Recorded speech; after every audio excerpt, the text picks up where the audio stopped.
Kitabu cha Mwanzo sura ya 1 mstari wa 27. Mungu akamuumba mtu kwa mfano wake, ili wakamiliki, wakatawale wanyama na mimea na kila kitu kilichopo duniani. Yeah, Flumpy Melody. Yeah. Ninayemwabudu ninafanana naye, ninayemwabudu ninafanana naye.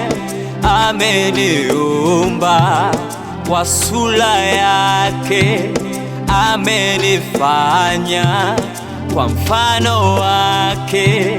Ninayemwabudu ninafanana naye, ninayemwabudu nafanana naye. Ameniumba kwa sura yake, amenifanya kwa mfano wake.